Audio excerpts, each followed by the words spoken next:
Hiya, just me again. What we're going to look at now is installing Flask-User extension and how we configure it, and also how we copy the template from the Flask-User templates to make them our own, so we can modify the look and feel to make sure that it suits the rest of our project. What I've also done is I've made a few other additions to some of the things we use in Mongo Engine sessions, and explain what that is, what that does in a moment. So what I first want to do though is, let's close that down. Close. My machine is very slow for some reason. And let's have a look at, that's not the one I want.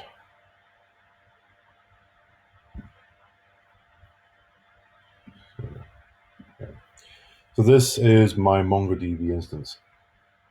And what I've done is I have all my old databases, but there's nothing here that says safe havens. So nothing has been created yet.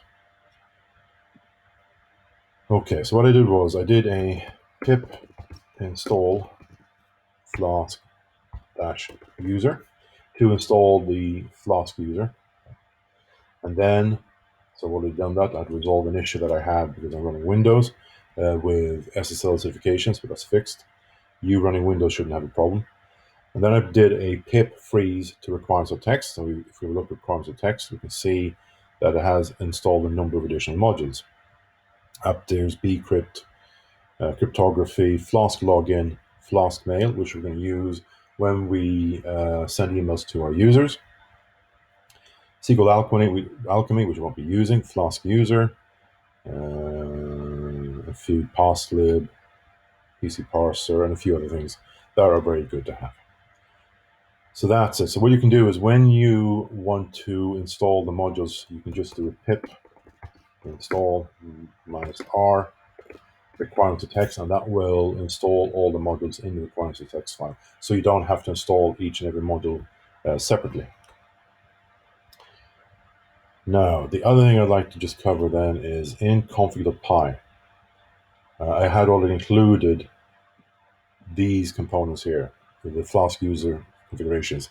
As you can see, they all relate primarily to the email configuration. In other words, for user registration, to confirm the registration, resetting the passwords, that kind of stuff. And so basically, these are the configurations for the email server. There are a few other things here. We could allow the users to change the username. It's currently set to false. We do want them to retype their password. Enable email after password change. Enable email, after forgotten password. Enable email after registration. Enable user authentication, and enable email authentication to log in. So these are just some of the values that we can modify to suit our project-specific requirements. And this section here is all related to the email configurations. Now, all these variables are set in my .env file, which we'll cover later on. The other thing I want to cover is I've made a few additions to the Flask Mongo engine. I've added Mongo engine sessions. What that means is by default, these sessions are handled by the client. I'm now saying I want the server to handle those sessions. It's safer, and that means they're also stored in the MongoDB. Now, this section down here is just if we want to use the following definitions: the user copyright year and user corporation name. That's if you use them in the templates. That means that our config.py file is as it should be for our project. We're happy. Now, looking at actually another thing is really important. So after having installed, doing a pip install Flask-User, I had to copy the templates from the Flask-User templates directory to our templates directory. Now, why? Because we want to modify and update those templates. We want to make them our own. So we copy them to our templates directory where Python will look at them and use them rather than those that are the default for Flask-User. So I'll show you what I did. I got to my Python environment library, so .env Python environment, lib, down to Flask-User, and templates, and I copied Flask-User folder and the Flask-User layout. Flask-User layout is the same as base HTML. So that is our main template.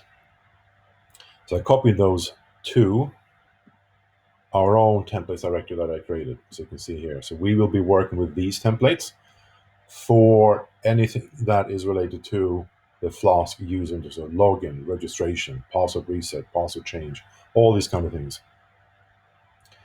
So that's good. And you also can see their emails that are sent. We can actually update these to provide a more intelligent email message if we want to. So having done that, we are done with the configuration for Flask-User, almost. The other thing then is I've made a few changes. I've imported datetime because we need that for the user class, so I'll show you in a second, when it comes to the confirmation of the user account after registration. We've added, so Flask Mongo Engine. We had Mongo Engine before because we're connected to the database, but I've added Mongo Engine Session and Mongo Engine Session Interface, saying that the server is responsible for dealing on the sessions. That is more secure. Flask-User as well. So that this is the import then, which is from Flask-User that we just installed. Some of the decorators, login required, to make sure that when users access certain pages, they have to be logged in. Also, roles required. We have admin roles, user roles, whatever other roles we feel like. Current user is important because we're using that a lot to make sure that the current, we check for the objects that someone is searching for or accessing belong to the user. User manager and user mixin. We use these classes because we're extending them when we define our user class, which I'll show you in a sec. We've also included a logout user. So this then tells Flask to use Flask sessions, Mongo sessions interface. So in order, the sessions will be stored in the database. We'll show you in a sec. The other important thing then is we have the class of user. And you can see it's using DB document, and it is using the mixin class. We're extending that. So what we've done here is, I've documented that, but active. So when the user is created, by default, we want to activate that account. If that account is not active, the user can't log in. The other thing then is, for user authentication, they need to provide a username, which is a string field.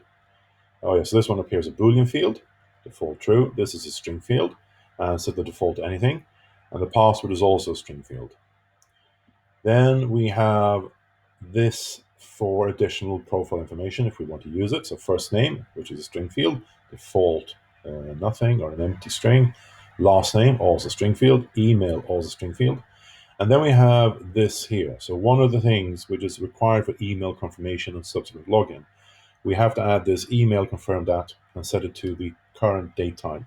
So in other words, when this account is registered. This is for roles. So basically, you can see it's a list field consisting of a number of strings.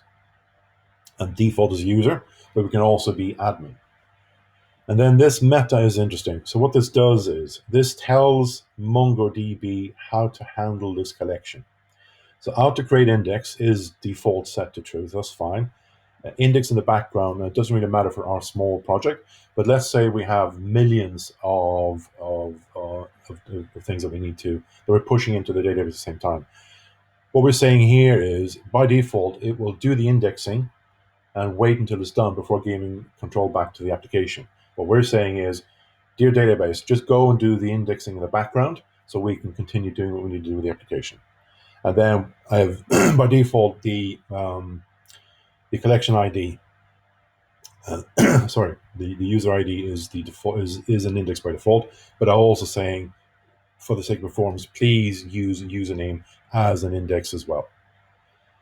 When all that is done, sorry, we're telling user manager that we're using appdb and user. So basically specifying the user data model, and everything else is as it should be. So what we're going to do now is Python 3 app.py run server. Now, there's not going to be any different from the previous, but I'll show you something. So let's option click that. It opens up this. This is a minimum viable Flask application with a few extras. Now, let's go back to MongoDB. There is no safe haven DB there. I will refresh this. And ta-da! Safe havens dev. So I did nothing besides just starting application. And you can see it has created these sessions collection with one entry because I've accessed it. So here we see that it checked to see, does the database exist? Oh no, it doesn't. Don't worry, we're in control. Safe havens dev database is created. And oh no, we don't have a sessions collection. No worry, we will create the session collection and then populate with relevant data. So all this is happening in the background. All this thanks to Mongo Engine. We don't need to write code to create, to connect, to create. Well, we did write code to connect, but we don't need to create the database. We don't need to create the collections. We just need to define our classes. So that's the same thing as in Django when we define models using the object relationship mapper. But there we have to do make migrations and migrate and stuff like that. With MongoDB and Mongo Engine, we don't. So that's the beauty of this.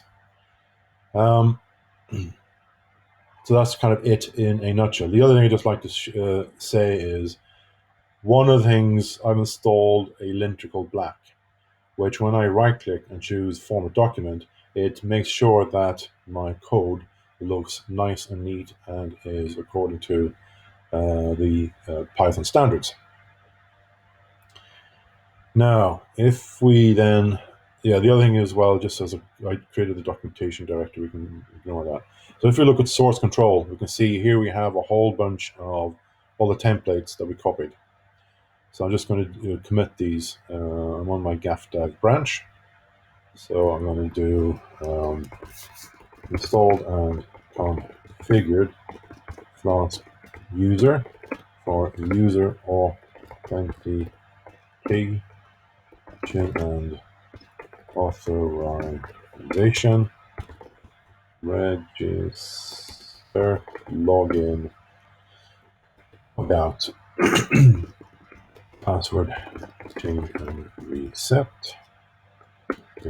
email notifications,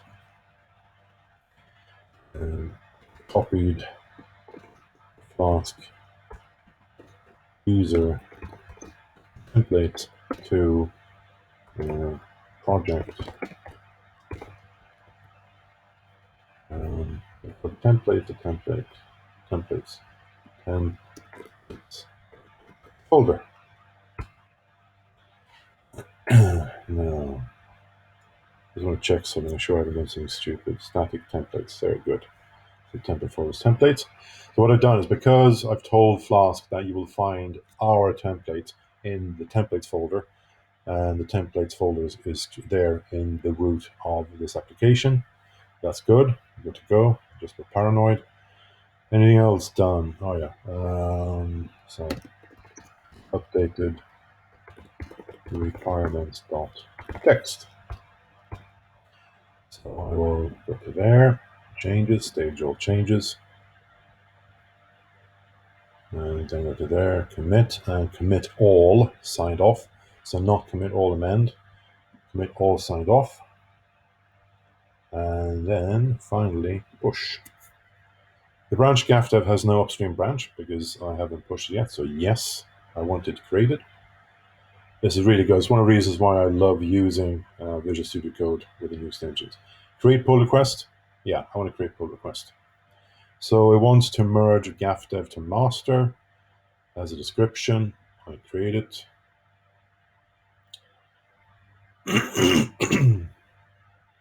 Now, one of the things that has changed a bit since is I can actually assign people to this and also assign reviewers. So I'm going to assign, not only Amy has accepted the invitation to the GitHub repository, but that's okay. So I will assign her to that.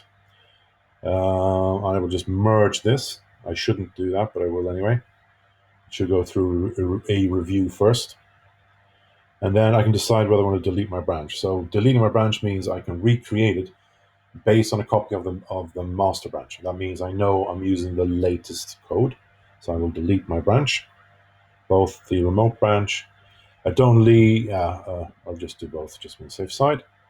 And that is it in a nutshell. Okay, close that. And if we then go to there, sorry, wrong one.